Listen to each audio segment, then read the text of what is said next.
El Dios que servimos, el Dios que adoramos, es un Dios que merece lo mejor. Y ese Dios es el Dios de las generaciones. Y cuando yo veo personas de diferentes generaciones adorando aquí enfrente, que lo tenemos también, de distintas edades, nos damos cuenta que el Dios es el Dios de todas las generaciones. Y esas generaciones representadas implican que es una verdad que debemos puntualizar nosotros como hijos de Dios.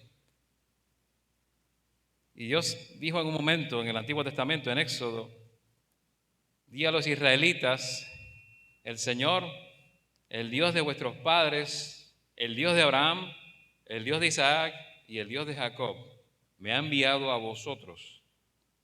Este es mi nombre para siempre, el nombre con el que me llamaréis de generación en generación. Entonces Dios se presenta como el Dios de todas las generaciones, como el Dios que no es solo de una generación, sino de las que siguen, de las que vienen después. Entonces quiero compartir con ustedes este mensaje sobre el Dios de las generaciones, el Dios que no solo es de nuestra generación, sino de las que van a venir después. Y antes de entrar en la palabra de Dios de lleno, quiero retroceder en el tiempo un poco, si les parece bien. Y hace ya unos 380 años atrás, en el tiempo, y quiero compartir esta historia de un joven que nació en un pueblo pequeño, se llamaba Woolsthorpe, este pueblo en Inglaterra, en el 1642, y nació en una casa muy humilde, y la vida de este joven probablemente no podría haber comenzado más difícilmente. Fue algo muy difícil porque su padre murió antes de que ese niño naciera, y además ese niño nació prematuramente, lo que hoy en día no representa un problema necesariamente, ¿verdad? Médicamente, pero estamos hablando de 380 años atrás, y haber nacido demasiado pronto, entonces lo dejó débil y también enfermo durante muchos años. Y además de esto, ahora que su joven madre era viuda, él solo estaba muy pequeñito, su madre tenía 19 años y se quedó en la bancarrota y el hambre, sin posibilidad de mantener a su joven familia. Y de repente, cuando el niño tenía 3 años, llega un ministro, un pastor, un reverendo, adinerado al pueblo vecino. El pueblo vecino se llamaba North Witham, y le propuso matrimonio a esta joven madre, que para ese momento tenía solo 22 años ella. Y el ministro tenía casi 70 años. Y le pidió a la joven madre que se casara con él y se fuera a vivir con él en lo que sería su residencia, su parroquia, en el otro pueblo. Pero había una condición, no podía traer al niño. Este ministro, odiaba al niño. Pero por alguna razón, la joven aceptó su propuesta buscando estabilidad económica. Dejó al niño con sus padres, los abuelos, para que lo criaran, y se sabe que su abuelo no lo quería mucho tampoco. Y se casó con este ministro y se mudó a esa parroquia. Y ni siquiera vio a su hijo durante 9 años. Cuando solamente tú tienes 3 años, no sabes todo, pero sabes cuando te han rechazado. Y sabes cuando aquellos que deberían haberte amado y cuidado no lo hacen. Y cuando el niño se hizo hombre, escribió sus memorias, y es una lectura que es desgarradora. Leer cómo este pequeño niño caminaba hasta el otro pueblo y se sentaba en una colina con vista a ese pueblo, mirando a la parroquia donde la madre vivía, ahora con este hombre, y se sentaba allí y los odiaba durante horas. Odiaba a la madre por haberlo abandonado y rechazado, odiaba al ministro que se llevó a su madre y odiaba al Dios que ese ministro representaba. Y con el paso de los años, debo decir, ese odio se extendió en el corazón de este niño y empezó entonces a tener problemas en la escuela. Era un niño resentido, no respetaba a los profesores, a los maestros, no aprendía, intimidaba a los otros niños, los otros alumnos, y era el gran problema de una pequeña escuela. Y todo eso ocurrió hasta un día, donde hay un punto de inflexión en esta historia, ¿verdad? Todas las historias tienen un punto de inflexión y se imaginan que lo hay aquí. Y un día un hombre se muda al pueblo, se convierte en el nuevo maestro de la escuela. Dios bendiga a los maestros. Y ahora la historia no nos dice mucho acerca de este hombre, pero se llamaba John Houston y era un cristiano devoto. Y por alguna razón los ojos de este maestro estaban sobre este niño, se fijaron en este niño. Y a pesar de que era una tarea difícil enseñarle, él podía enfocar sus esfuerzos en cualquier otro estudiante más prometedor. Él miró a este niño y se hizo la idea de que había algo bueno en alguna parte en ese niño y que iba a hacer lo posible para sacar a la luz lo bueno de ese niño, y empezó a orar por ese niño. Y comenzó a ayudarlo y a amarlo, a escucharlo y a darle tiempo extra en sus estudios. Y ahora, previamente, cada año, las notas de este niño mostraban cada año 3 cosas. Lo que decían era que era flojo, que no aprendería, que era bueno para nada, que era vago, que no aprenderá nunca. Pero a medida que los meses se convirtieron en años y a medida que a este chico se le mostraba de repente aliento, amor, aprecio y oraciones, gradualmente este pequeño comenzó a abrirse, su corazón se abrió, y cuando lo hizo, para asombro de John Houston, se dio cuenta de que este chico tenía capacidad intelectual asombrosa, que era más allá del promedio, tenía un gran potencial académico, algo excepcional, y seguían pasando los años y eso se hizo evidente en toda la escuela. De repente el chico dejó de ser un estudiante, ¿verdad?, problemático. Se dieron cuenta de que especialmente en las áreas de matemáticas y física él sobresalía. Y cuando el muchacho se convirtió en un joven, llegó al momento de graduarse de la escuela secundaria, y John Houston, este maestro, hizo todo lo posible para asegurarse de que él fuera a la universidad, que fuera al Trinity College en Cambridge. Y cuando llegó allí, en parte pagado por el maestro, por John Houston, cada semilla que Dios había plantado dentro de este joven comenzó a crecer y a florecer. Y al cabo de unos años, el joven era la sensación de la universidad. Al cabo de unos años, el joven era la sensación de la ciudad. Y al cabo de unos años más, era la sensación de la nación. Y hoy día es conocido mundialmente porque este niño se llamaba Isaac Newton. Isaac Newton era este niño, uno de los más grandes científicos de la historia de la humanidad. Y si hoy día vas a la tumba de Isaac Newton en la abadía de Westminster, en Londres, en la tumba está escrito un epitafio que dice: aquí yace Sir Isaac Newton, ahora es Sir, un hombre con un intelecto cercano a lo divino. Y tienes un hombre con 2 veredictos diferentes. Tienes un hombre con 2 sentencias distintas. Un veredicto que decía: es un vago, no aprenderá, no sirve para nada. Y otro veredicto que decía: es un intelecto cercano a lo divino, aunque eso suene exagerado. Y mi pregunta es: ¿cuál es el punto de ruptura entre esos 2 veredictos? ¿Qué hizo que uno cesara, desapareciera, y qué hizo que el otro comenzara? ¿Cuándo comenzó la transformación? ¿Cuándo comenzó de la oscuridad y la muerte a la vida y a la luz? Y la respuesta es un hombre que aceptó su vocación de ser el padre espiritual de la siguiente generación. Un hombre que eligió ver las cosas que no se veían con el ojo físico y se atrevió a rodear a la siguiente generación con una atmósfera de fe y aliento para liberarla en su pleno potencial, en su plena vocación. ¿Y por qué les comparto esta historia, Iglesia Alianza Central? Porque necesitamos urgentemente un ejército de John Houstons, hombres como él en nuestro tiempo. Necesitamos un ejército de madres y padres espirituales que se den cuenta de que nuestro propósito de estar aquí en la tierra no es solo cumplir con los planes y llamados que Dios ha puesto en nuestras vidas, que son importantes, sino hacer todo lo que podamos para allanar el camino para lo que Dios quiere hacer en la próxima generación. Y eso merece un amén. Si usted está escuchando, merece un amén. La próxima generación necesita esto. ¿Por qué? Porque Dios es el Dios de las generaciones. Se presenta así cuando habla a Moisés en Éxodo 3:15. Le dice: di a los israelitas, el Señor, el Dios de vuestros padres, el Dios de Abraham, el Dios de Isaac y el Dios de Jacob, me ha enviado a vosotros.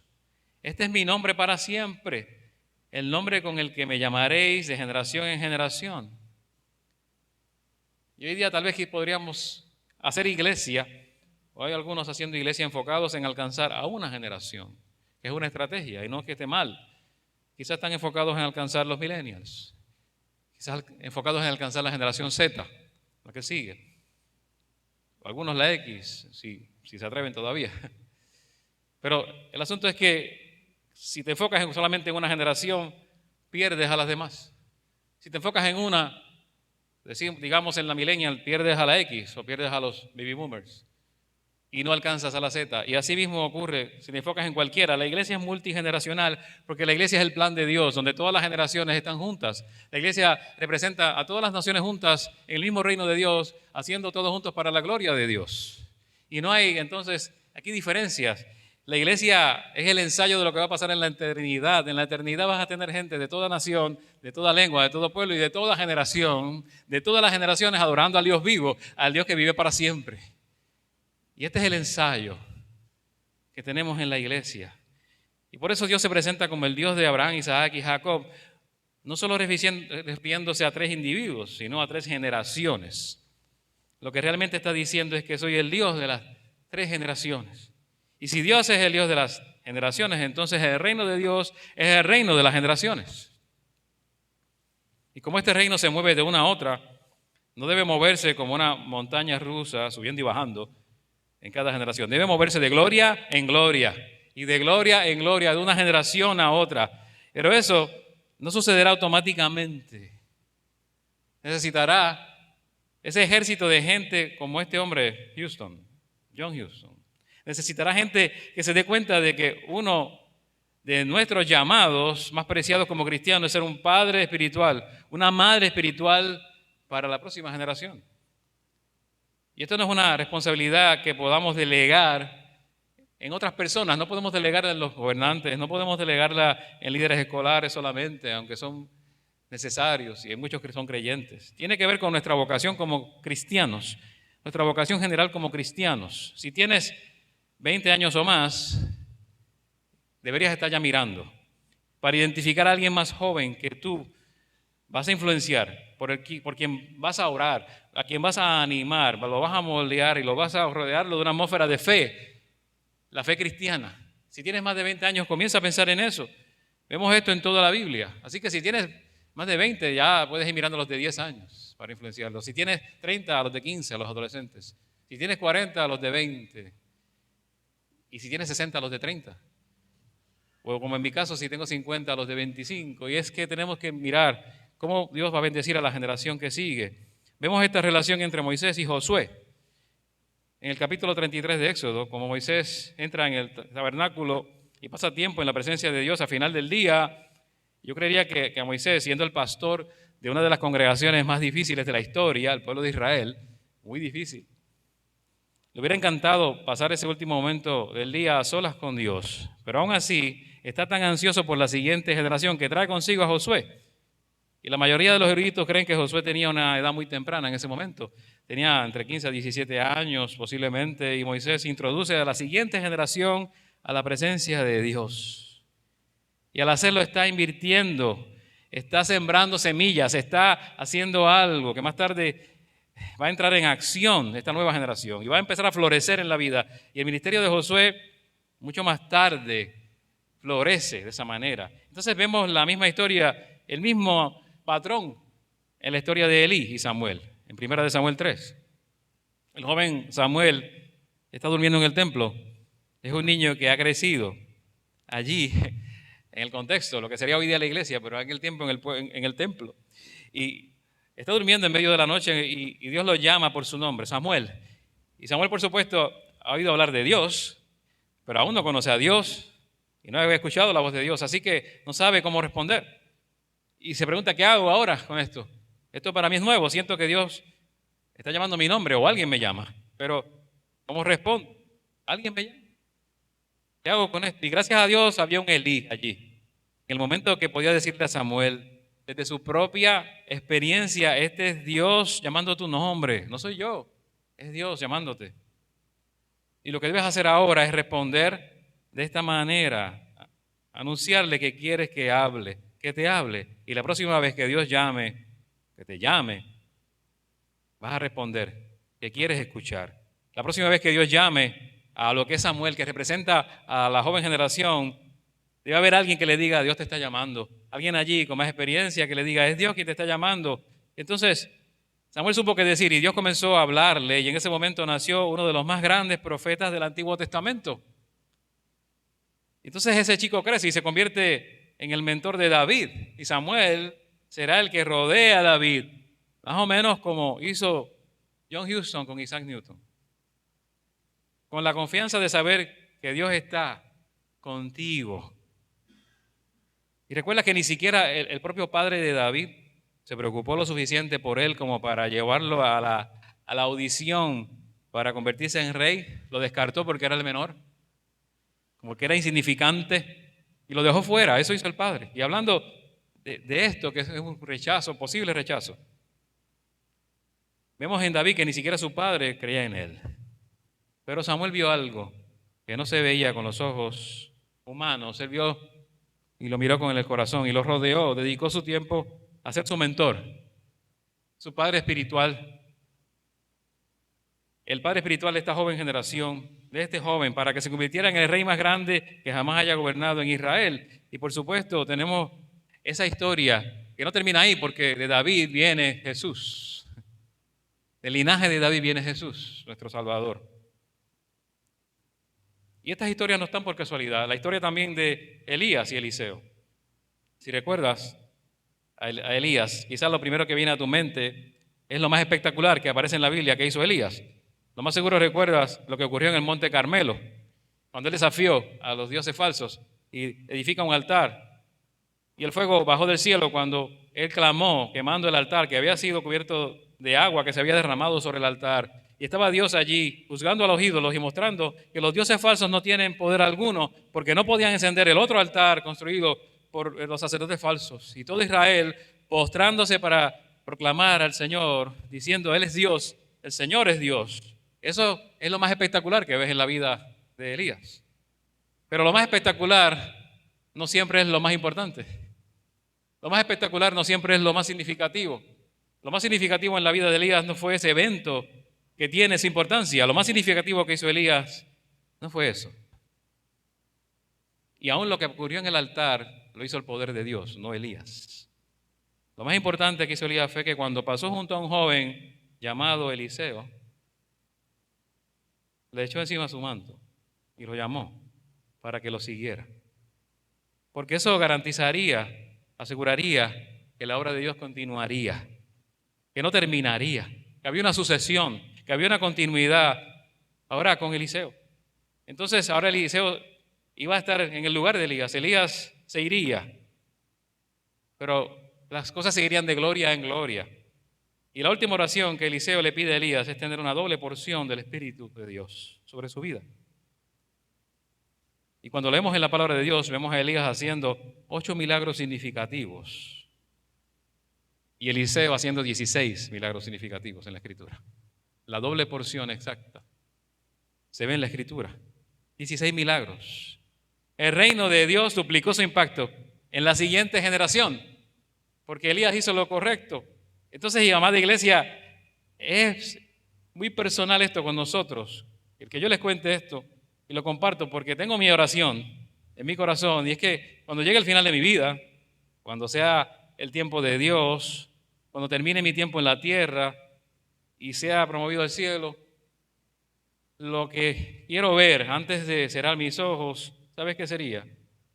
Lo que me gustaría ver, una próxima generación pasando y superándome, y que pueda hacer lo que yo no hice y levante una iglesia más grande para la gloria de Dios y más poderosa de lo que yo alguna vez imaginé, y ver mayores derramamientos de la gloria de Dios de los que yo alguna vez vi, y alcanzar a más personas con el Evangelio de Jesucristo de las que yo alguna vez alcancé o alcanzaré.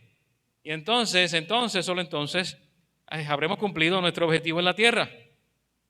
Y alabado sea Dios por esta iglesia hoy. Pero, ¿qué cosas aún mayores Dios puede hacer de aquí a 10, 20, 30 años en esta iglesia?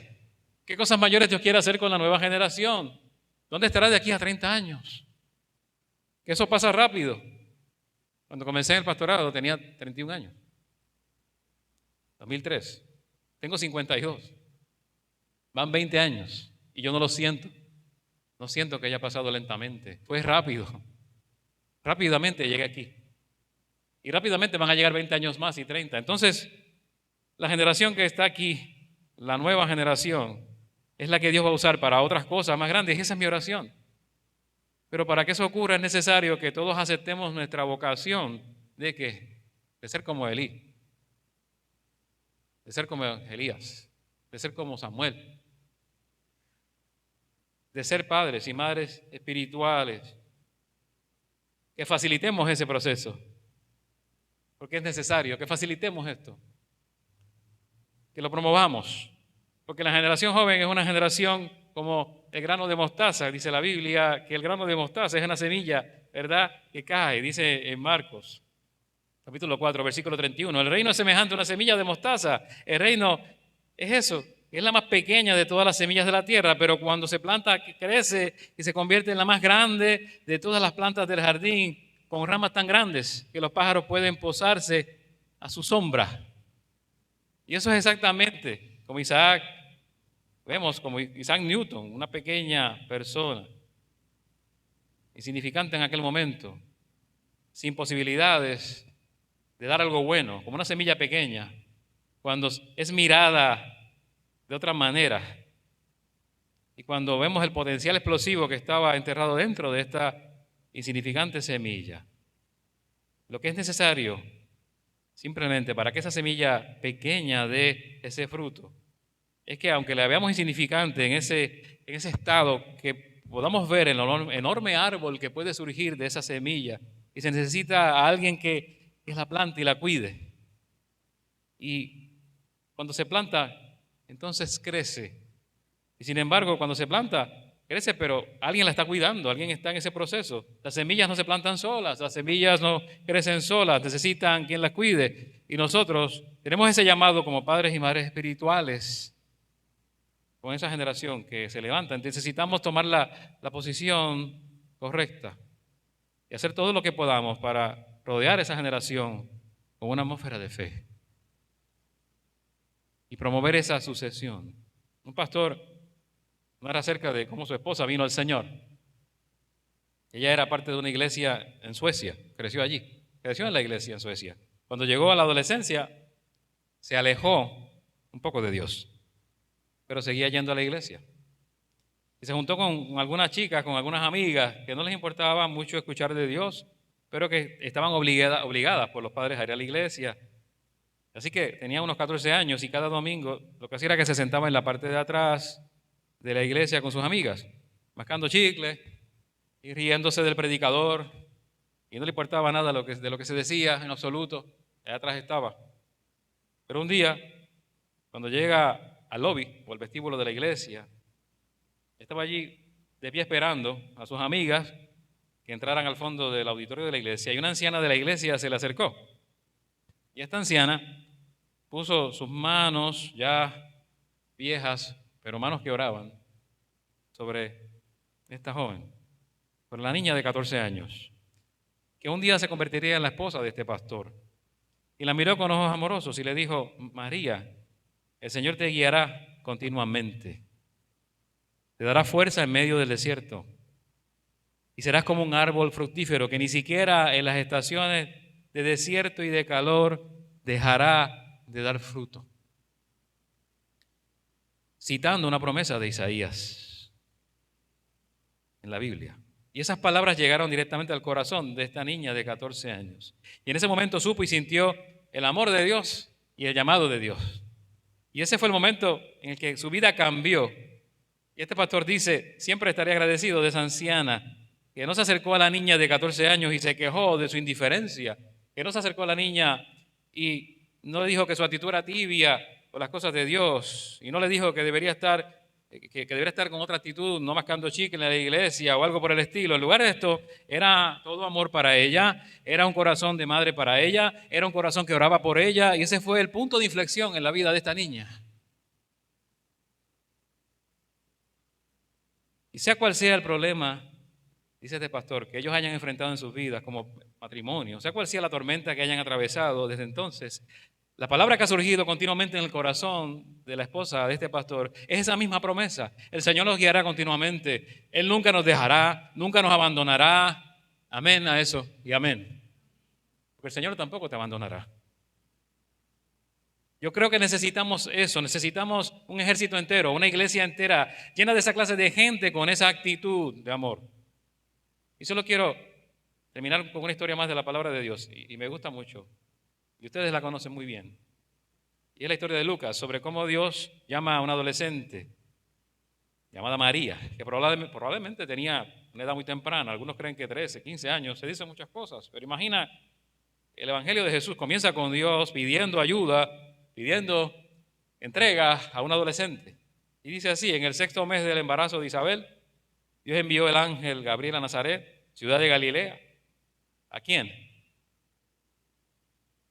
A una virgen prometida para casarse con un hombre llamado José, descendiente de David. La virgen se llamaba María. El ángel se dirigió a ella y le dijo: saludos, eres muy favorecida, el Señor está contigo. Soy la esclava del Señor, sierva del Señor, respondió María. Que se cumpla lo que me has dicho. Y así termina ese encuentro. Y Dios está compartiendo su plan de salvación para la humanidad eterno con esta adolescente, con esta niña desconocida. Esa niña adolescente, que ahora entiende que su vida es más importante de lo que jamás había imaginado y está temblando. Y María responde: hágase en mí según tu palabra. Pero luego dice: y entonces el ángel la dejó. El encuentro terminó. El evento que daba mucha emoción terminó. La conferencia de jóvenes terminó. El retiro de jóvenes terminó. Se acabó, como ocurre muchas veces con nosotros, cuando termina un evento significativo. Llegó al fin, la piel de gallina ya no está allí, las emociones. Y esto se ve muchas veces, miles de decenas de veces, de miles de jóvenes tomando esa decisión, diciéndole a Dios: hágase en mí según tus palabras, según tu llamado. Y cuando esto ocurre, debemos orar a Dios, orar para que ellos regresen, ¿verdad? Cuando pasa esto en los retiros y en los campamentos, que regresen a las iglesias con padres y madres espirituales que los rodeen con una atmósfera de fe. Porque eso es lo que Dios le prometió a María. Y no estaba sola, había una mujer llamada Elizabeth y también está embarazada. Elizabeth o Isabel, dependiendo la versión que usted lea de la Biblia. Y ella ha ido más lejos en el proceso. Ella sabe lo que está a punto de suceder a María. Y entonces la busca. María la busca y pasa tiempo con ella. Inmediatamente después de este asombroso momento de llamado de Dios a María, dice: por esos mismos días María fue deprisa a una ciudad de Judá que estaba en las montañas, y al entrar en la casa de Zacarías saludó a Elizabeth. Así que de repente ahora Dios se está moviendo en la generación joven, y la generación joven es instruida para encontrar y conectarse con la generación de los padres. Elizabeth era un poco mayor, y cuando María baja de Nazaret, en Galilea, hasta esta aldea y se encuentra con Elizabeth, cuando estas dos mujeres se encuentran, estas dos generaciones se encuentran, el Espíritu Santo cae sobre ambas. Y esa es la belleza de esta familia espiritual. De repente nos damos cuenta de que no es solo María la que necesita a Elizabeth, la madre espiritual, sino que en realidad la presencia de la joven generación despierta al niño que Elizabeth está esperando, y el Espíritu Santo mismo está llamando su vida también. Algo pasa en el vientre de Elizabeth cuando llega la joven de la nueva generación. Y hay una generación allí que está en gestación. Algo está haciendo Dios con los próximos, con el plan a través del Mesías, que es Jesucristo, y con el plan de Juan el Bautista, plan de salvación. Y el diablo odia eso. El diablo aborrece eso. Al diablo le molesta esto. Cuando las generaciones se conectan y el Espíritu de Dios está siendo derramado y está ministrando a ambas generaciones, al diablo le molesta. Y es por eso que el enemigo siempre está trabajando horas extras para crear brechas generacionales, aún en las iglesias, brechas generacionales. Y nunca le permitamos esto al diablo. Nunca. Te lo pido como pastor de corazón. Más bien entra en el papel de padre espiritual de los que están a tu alrededor en este momento. Abrázalos. Rodéalos de la atmósfera de fe, que es lo que necesitan. Hay un pastor sueco, su nombre es Joaquín Lundqvist, es bien difícil decirlo. Joaquín Lundqvist, es lo mejor que puedo leer, porque su apellido es sueco. Yo no sé sueco, apenas español un poco y inglés menos. Pero él dice: si eres ministro o líder en mi iglesia, Él le dice eso a los miembros de su iglesia. Eres ministro o líder en mi iglesia, y se lo dice con respeto, pero ni siquiera te llames a ti mismo ministro o líder en nuestra iglesia, a menos que estés entrenando a otro ministro y a otro líder de la iglesia, de la mitad de tu edad más o menos, para que un día sean aún mejores que tú. Y a los hombres de negocio también les dice lo mismo. ¿Eres hombre de negocio en mi iglesia? No te llames hombre de negocio a menos que estés entrenando otros hombres de negocio con carácter cristiano más jóvenes que tú, para que también sirvan a Dios con su negocio, como hombres que aman a Dios y mujeres que aman a Dios. Y ese es el Dios de las generaciones, la iglesia de las generaciones, el reino de las generaciones. Quizá tu mayor contribución y la mía al reino de Dios no es algo que tú haces, o yo haga, o logre hacer, sino alguien que tú formas, alguien que crías, que levantas. Y no tienen que ser tus hijos biológicos. El mundo entero, el reino entero está lleno de personas que ahora mismo están escuchando la voz de Dios por primera vez. Ellos necesitan la seguridad que vimos que le dio Elías a Samuel. Necesitan la estabilidad, el aliento, necesitan el amor. Necesitan que una generación de padres los levante. Y no puedo pensar en un llamado más grande, más honorable que ese. Así que lo que me gustaría que hicieras hoy mismo, en esta tarde, es simplemente abrir tu corazón a esta dimensión de ser un seguidor del Dios de las generaciones. Porque hay alguien allí, afuera, o alguien aquí sentado que te necesita.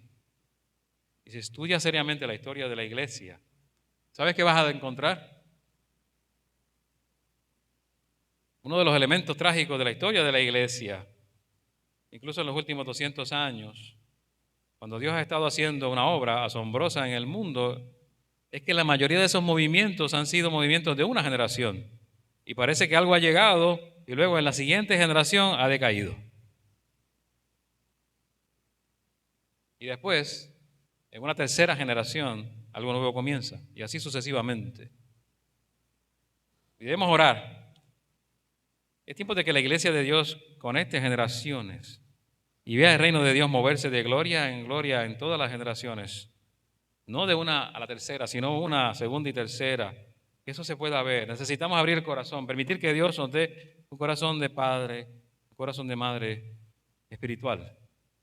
El corazón que una vez permitió a Isaac Newton salir de una espiral de oscuridad y odio y entrar en algo que era nuevo, asombroso y un destino nuevo para su vida. Que así el Señor nos ayude a hacerlo, humildemente, y por eso oramos.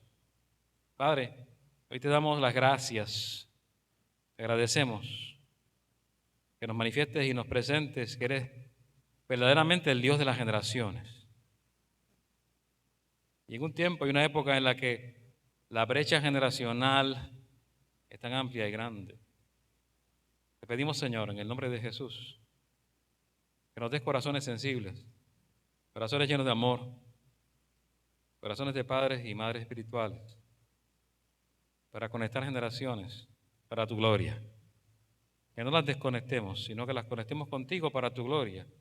Y aunque seamos diferentes en algunos aspectos, y aunque nuestras expresiones de fe sean distintas, y aunque nuestras expresiones de adoración sean diferentes, y nuestra manera de pensar y nuestros intereses, Padre, que siempre rodeemos a la próxima generación con la atmósfera de fe, de oración y de aliento que cuida, para que tu reino se mueva de gloria en gloria en gloria hasta el día de Jesucristo. Te lo pedimos en el poderoso nombre de Jesús, en quien oramos. Amén.